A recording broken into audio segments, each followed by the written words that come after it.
শানবাঁধানো ঘাট, বসার আসন আর তোরণে জোড়া হাতেই ১৯২৭ সালে নির্মিত এই স্থাপনা এখনও বহন করছে অতীতের স্মৃতি।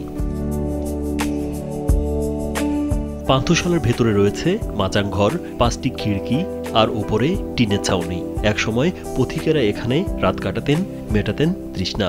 রাত্রেবেলা কোনো মিকে যেতে পারতো না, কিন্তু এখানে মানে ঘুমাতো। ব্রিটিশ বিরোধী আন্দোলনের উত্তাল দিনে এই পথ ধরেই চলাফেরা করতেন মাস্টারদা সূর্য সেন। এখন সড়কটির নামকরণ করা হয়েছে বীরকন্যা প্রীতিলতার নামে। এই পান্থশালাটি দাঁড়িয়ে আছে ঠিক ১৩ কিলোমিটার মাইল ফলকের সামনে।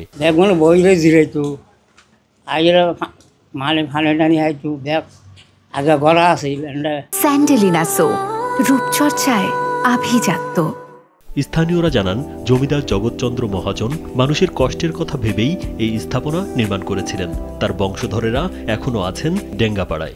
মানুষ রাত্রেবেলা এসে এখানে মানে ঘুমাতো, এখন তো মানে সব উলটপালট হয়ে গেছে। প্রজন্ম ধরে এই পান্থশালার পাশে ব্যবসা চালিয়ে আসছেন মীর আহমেদের পরিবার।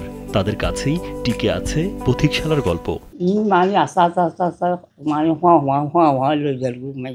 নিচের তলা উলতলা বস্তু বেগুন বস্তু শাল বিজয় হইতো। একসময় এবড়ো থেবড়ো কাদা ভরা রাস্তায় ছিল উত্তর দক্ষিণ চট্টগ্রামের সংযোগ। এখন সড়ক পিচঢালা, চলছে মোটর বাইক, অটোরিকশা। তবু সময় সাক্ষী হয়ে দাঁড়িয়ে আছে চট্টগ্রামের পটিয়ার দক্ষিণ ভুরসির ডেঙ্গাপাড়ার শতবর্ষী এই পান্থশালা। রাজীব বিশ্বাস, কালবেলা।